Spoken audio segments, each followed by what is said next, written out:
defaults to start transcription also, but I don't necessarily want that. So let me see if I can stop the transcription without stopping the recording. You're recording this meeting still. Got the big bar up there that says we are recording. Okay, looks like that's working. And let me do the share screen thing.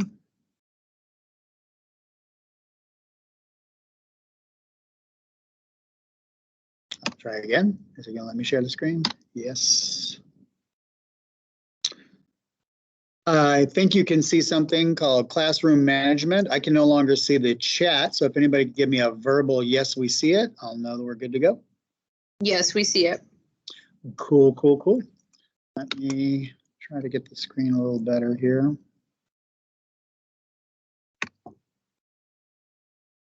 Okay, hello everyone. This is a brief little thing about classroom management. It's really for newer teachers. This is not something I think veteran teachers are going to be as useful to them. But then again, who knows? Maybe this is a tip that you already know about. Maybe it isn't. When I first started teaching, I was a younger man in a high school with lots of high school students that I was trying to impress and befriend and get them to behave in class by being the cool teacher. And it failed miserably in every possible way. And luckily, before too much time passed, I started watching some other teachers who were doing better, which was almost every teacher, because when I first started, I was pretty terrible.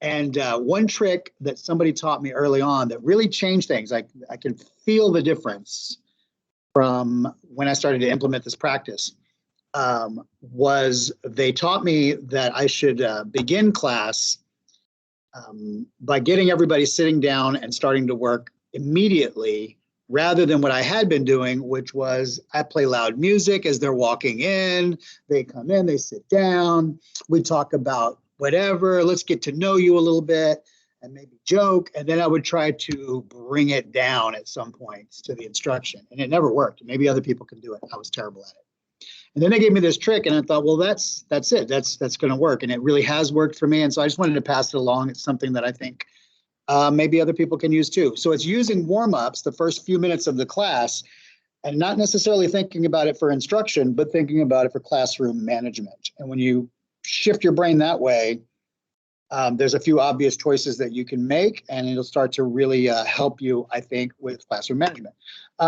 So they have a value way beyond instruction. The first thing is kids walk in and they're in hallway mode, and we want to get them out of hallway mode and into classroom mode. Forcing them to do a warm-up in the first few minutes has been really helpful for me in that regard. It establishes a daily routine. You have to do it every day in order for that to work.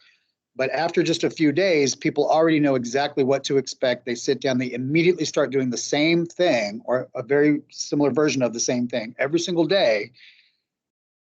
And it just changed everything in my room when I started doing that.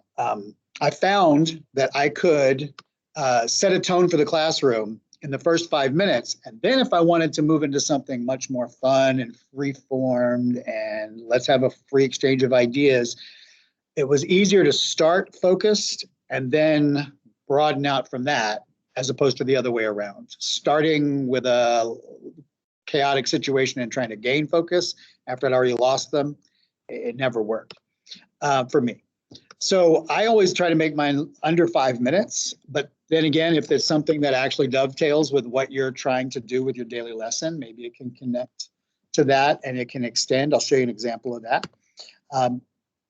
In my classroom with English, we use a Shakespeare warm-up, but this could work for anything that you want them to do every day. It could be as simple as writing a definition on the board, a term that they're going to need, and they just have to sit and write it down, or a question that they need to be prepared to answer if called upon, and then you have a random generator or some way to randomly call on people. It's just something to make them sit down and focus their brains for at least a few minutes, and then you use that to launch into whatever's next. Or you don't use it. You just segue completely into something totally different, and you just have this daily practice. So in English, grammar is a thing that we are constantly working on. And so for me, I use a grammar one. Grammar is also a good one to choose because it's a skill that builds daily, slowly over time. And it's like a daily skill practice that you lose when you don't practice it after a while. It's also something that I found really hard to teach in isolation. If I were to do a breakout 60-minute grammar lesson, it's painful and it doesn't necessarily land and stick.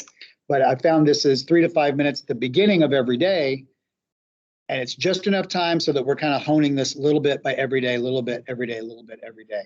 Now, what would that look like in a math classroom, in an engineering classroom, in a PE classroom? I'm not sure, but you want it to be something that hopefully is useful on the long term, and something that maybe is that they'd have to remember, and it'd be kind of harder to do it in isolation. Or maybe you don't, because remember, this isn't so much about classroom instruction.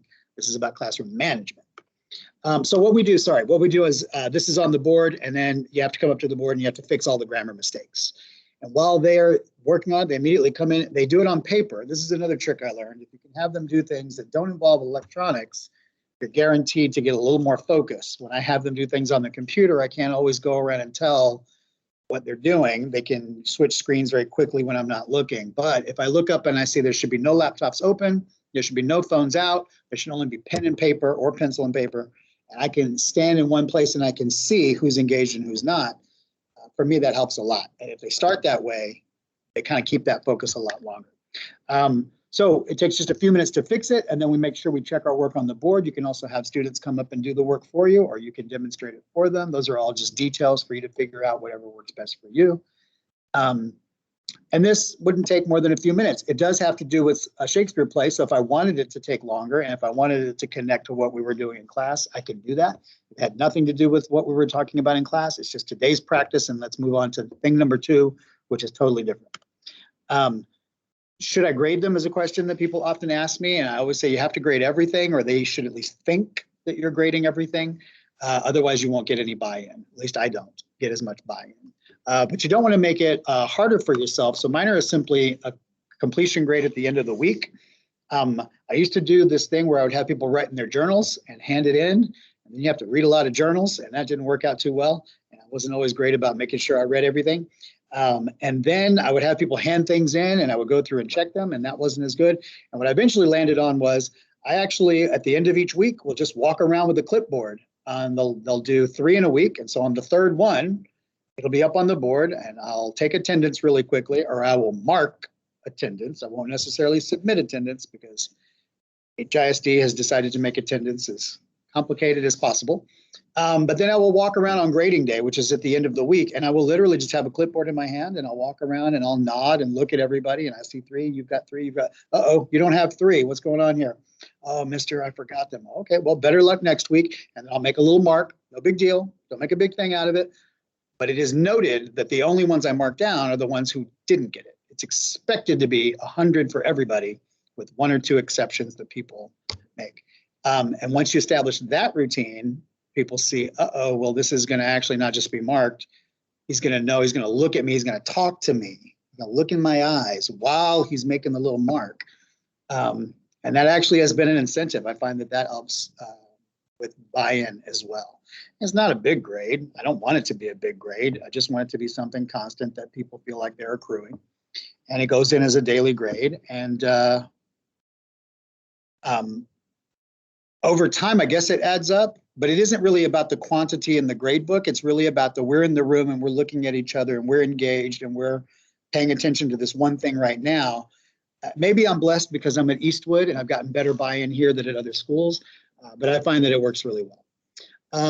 So those are just the ideas I would give to you. The final takeaway is to remember that the first 5 minutes of class are about instruction, but they are also about what the other 85 minutes of class are going to be. You set the tone in the first 5 minutes for where you're going to go from there. So that first thing could be as much about behavior as it is about instruction.